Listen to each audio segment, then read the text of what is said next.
guys, I'm Ben and welcome to another episode of Albums Ranked. On today's episode, we are looking at what I see as kind of the tale of two bands. Of course, I'm talking about the English gore grind, death metal and melodic death metal legends, Carcass.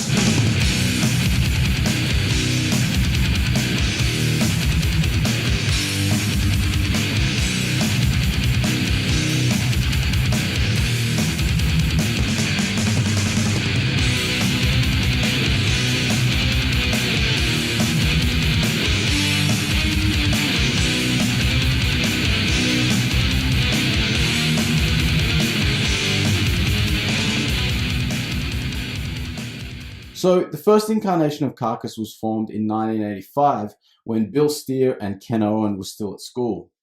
They would disband, however, and Bill would go on to join D-beat band Disattack. This band only released one demo, and eventually, after a few lineup changes, Jeff Walker from Electro Hippies joined on bass, and eventually Ken Owen would rejoin on drums as well after the band decided to change musical directions and rename themselves Carcass. Around this same time, Bill Steer would join fellow British lunatics Napalm Death for their debut album, the seminal and groundbreaking grindcore album Scum. Also awesome. In 1987, Carcass recorded their first demo called Flesh Ripping Sonic Torment. This would be the only recording, of their original vocalist Sanjeev Peck, who would depart the band shortly after and sort of basically disappear into obscurity in the metal scene. From that point, the vocals would be handled by all three remaining members, Ken, Bill, and Jeff. And this would be the framework the band would be built around going forward. Now, I won't go into the whole history of the band now. I'll mention a few things for each album, but just to say that Carcass have the rare distinction of being able to claim the creation of two subgenres of metal and also sort of greatly influencing a third. That would be the birthing, of course, of gore grind, of melodic death metal, and the influence on the second wave of death metal, respectively. Not only did they basically help create these genres, but would go on to influence countless clones across these genres, and their impact on extreme metal, is still felt today in a massive way. As I said before, I see Carcass as the tale of two bands, and that'll be kind of reflected in my ranking. They began life as an extremely raw and gross gore grind beast that refined its sound over the next few records. Then, when Heartwork, the second version of the band, appeared, it was more streamlined, much more melodic, and while still very technical and heavy, was definitely more accessible, I would say. Anyway, with that said, this is my personal list, and I know many will disagree, but hey, shit happens, so there we go. I will say that my top two were very easy for me, but ranking the rest I actually found very difficult because, Carcass don't really have any bad albums. They only have sort of less good albums and albums I personally am less interested in. But, the quality is always there. Anyway, let's jump in, shall we? So, coming into the seventh spot was the album that would see the band dissolve through kind of a lack of interest and inspiration in metal altogether. Of course, I'm talking about what was the aptly titled, at the time at least, 1996's Swan Song.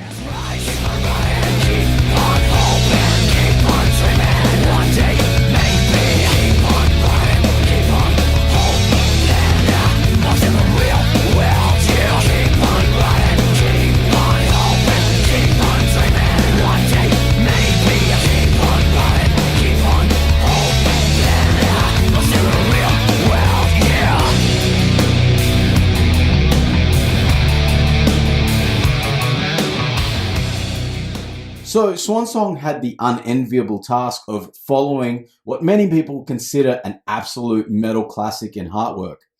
This was supposed to be the band's major label debut, as the band had been signed to Columbia Records after Heartwork. However, things did not gel with the label. Michael Amott had already departed the band after Heartwork was released to pursue other musical projects, and Bill Steer had basically begun to lose interest in metal altogether during the writing and recording process of Swan Song. By the time the album was released, the band had already split with Columbia and returned to Earache Records, only to disband even before the album's actual release in 1996. They didn't tour or promote the album at all, and yet it actually sold quite well. And the band were actually offered, lucrative tour spots, but turned it all down. It's interesting to imagine what they could have been had they sort of held on and gone out on the road with that record. Anyway, musically, Swan Song is even more streamlined to the point of basically pulling the teeth out of the beast, in my opinion. It's not terrible, but I find this album eminently boring. There are, of course, some cool moments and good playing with leads by Bill and new guitarist Carlo Regatas. They tap into that sort of death and roll thing that other extreme bands had done around that time, like Entombed. But really, it just sounds to me like a watered down and somewhat lifeless version of the Heartwork era band. Not a bad album, but I almost never get through it, and so I rarely listen to this one. Next, in the 6th spot, we have their most recent album, 2021's Torn Arteries.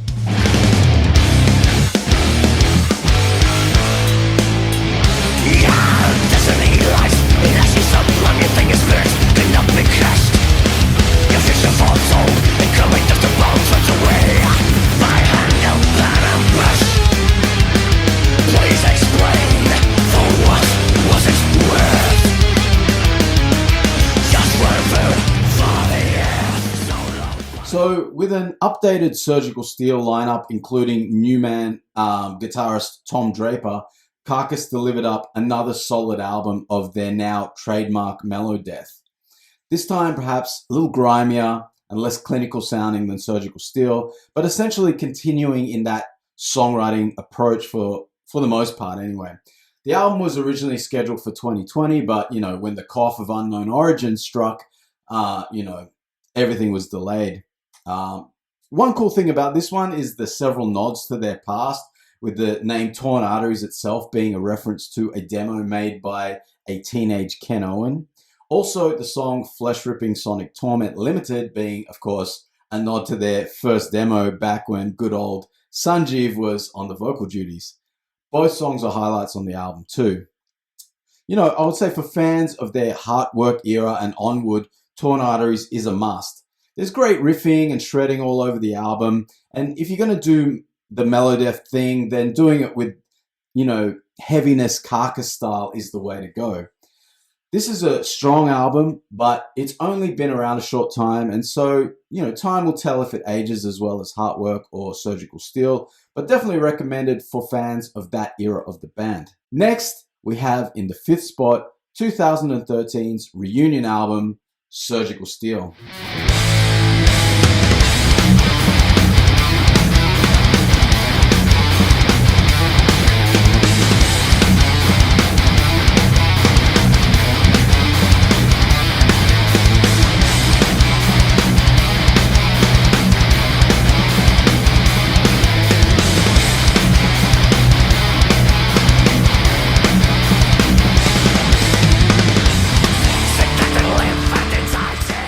So this was where things got kind of tough for me with this ranking, because sometimes I think I actually like this one even more than my number 4 pick. But that album is sort of more, I guess, ingrained in me, and I've listened to it much more.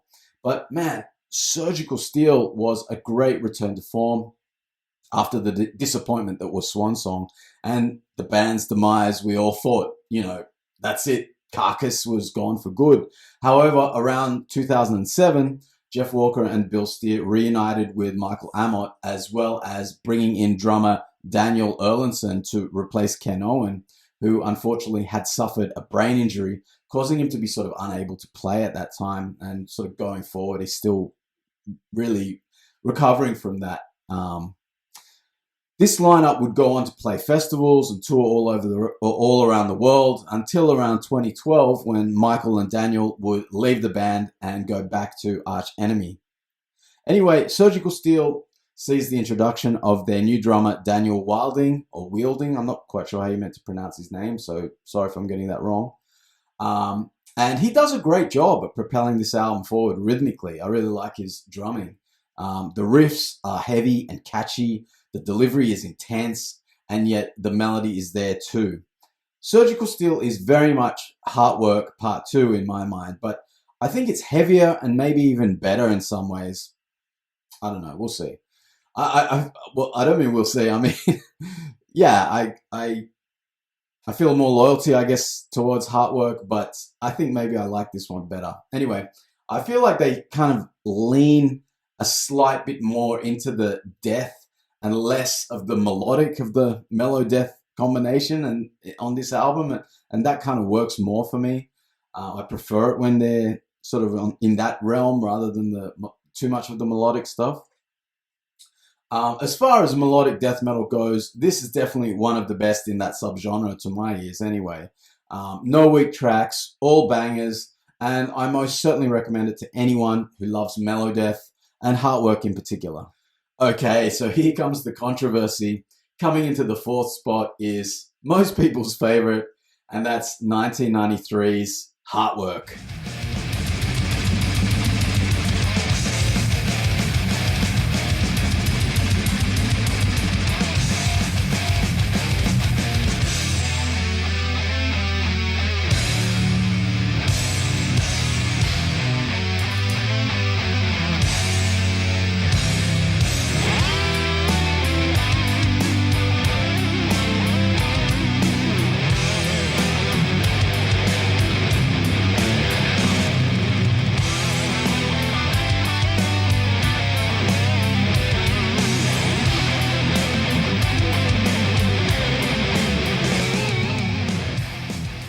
So yeah, there's no getting around it. Heartwork is a classic album. It almost single-handedly started the melodeath subgenre, which would influence the whole Gothenburg explosion, spawning bands like In Flames, At the Gates, Dark Tranquillity, among an ocean of other clones.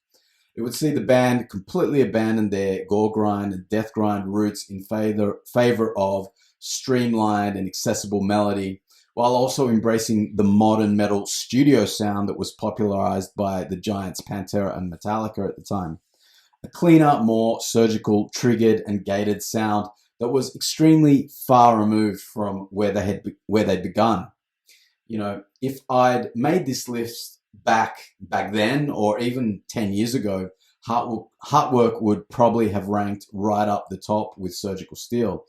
However, the older I get, the more extreme my tastes seem to be getting, and I find myself these days getting pretty bored after a while listening to any of Carcass's mellow death albums, including Heartwork. Of course, this is just a reflection of my own taste and not a comment on the quality of the album at all. Heartwork is a fantastic album for what it is, the first and one of the best melodic death metal albums.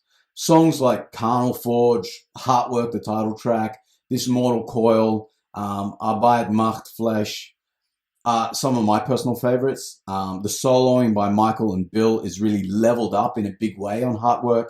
And besides influencing melodeath, many tech death bands also draw influence from their dexterity and melodic fury on the guitars.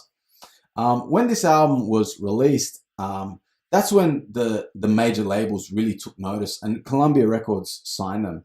Even though they'd seemed to have struck gold with this new formula, Michael Amott would jump ship, and the cracks would quickly start growing within the remaining members. Of course, as I already mentioned, signing to Columbia Records not only wasn't the beginning of a great new chapter of the success for the guys, but it ultimately was the beginning of their demise. Nonetheless, Heartwork is regarded by many in the metal community as an essential album, and while I do agree that it's a classic, for me it represents the end of the Carcass that I truly loved, the mean, nasty, and gross Carcass. And so while I can't recommend this album highly enough for mellow death and more mainstream death metal fans, for me personally, it's sitting as the number one album of that version of the band, but in fourth place overall. So going forward, we enter into the era of Carcass that really gets my balls tingling. And so let's start at the beginning. In the third spot, we have 1988's fucked up debut, Reek of Putrefaction.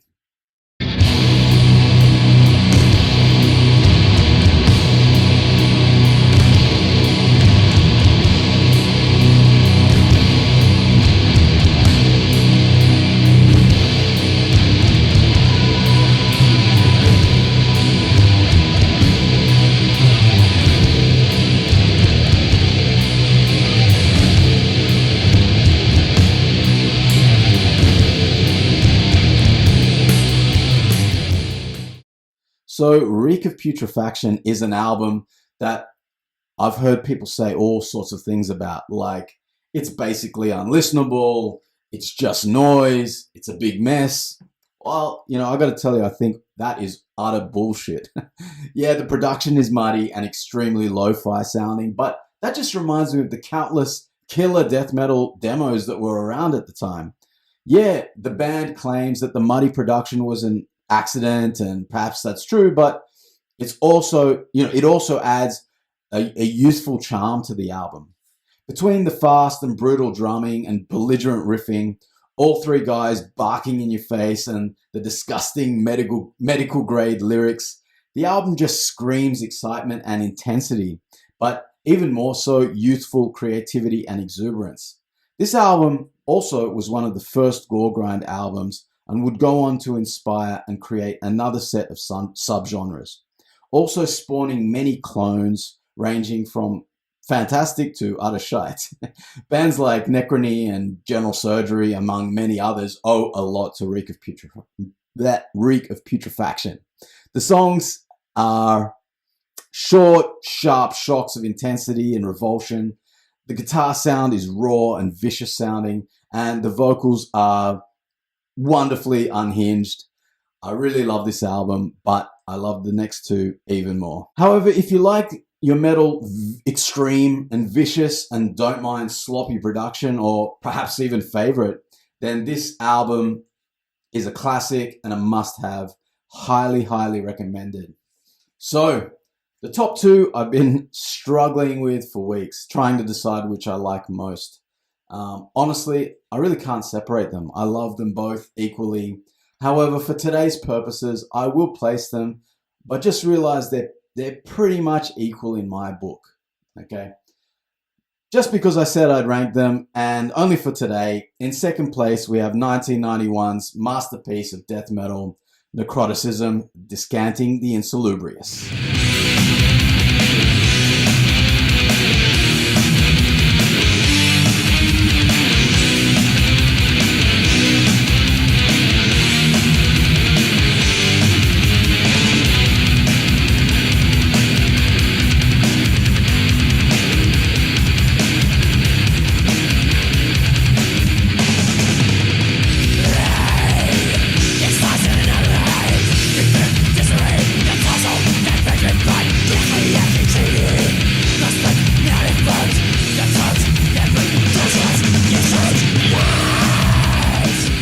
So, Necroticism. We see several changes happening here with Carcass. This album was somewhat of a warning sign, maybe for fans of the first two albums, that changes were coming that they might not be happy about. Changes like a definite swing toward death metal, with only remnants of their original gore grind approach remaining. The other major change was the addition of Swedish guitar master Michael Amott, who had joined the band for their previous album's tour cycle and was now having the opportunity to add his flavor to his first album with the band. Although that would be almost completely in the form of guitar solos, as Bill Steer would still write almost the entire album's worth of riffs. On Necroticism, the musical complexity was leveled up quite dramatically and the production was cleaner and more direct. However, not to the levels they would get to on Heartwork, and even though most of the album is essentially just death metal, it does retain somewhat of their original gore grind vibe, even if it's kind of minor. There's still that nastiness present, and combined now with their excellent death metal songcraft and more gross medical lyrics that add to the mix, the combination really is just utter perfection for me. I was trying to think about album highlights, but for me, the album is perfect from top to bottom. You can really just drop the needle anywhere and you'll hear Carcass at their masterful best. Whether it's the incredible and memorable opener in Propagation or the awesomely titled Corporal Jigsaw Quandary. Sorry, it's hot as fuck in here. I'm sweating like a motherfucker. Or the killer incarcerated solvent abuse. I mean, it's all some of my favorite death metal, and I absolutely love this album. Unfortunately, though, this album is somewhat of a one-off in their discography because it is very much the bridge between the old, more unhinged and gross, but to my ears more exciting and fun Carcass, to the new melodic, streamlined and technical Carcass that was more mature and professional, yet to me feels, somewhat cold and distant and lacks the original oomph that they really captured on the first 3 albums. Necroticism is an album that I can't recommend highly enough to all lovers of great death metal, especially if you like your death metal to leave a gore grind taste in your mouth. So, often Necroticism is my number 1, but perhaps just slightly more often, especially in recent years, the number 1 spot goes to 1989's Symphonies of Sickness.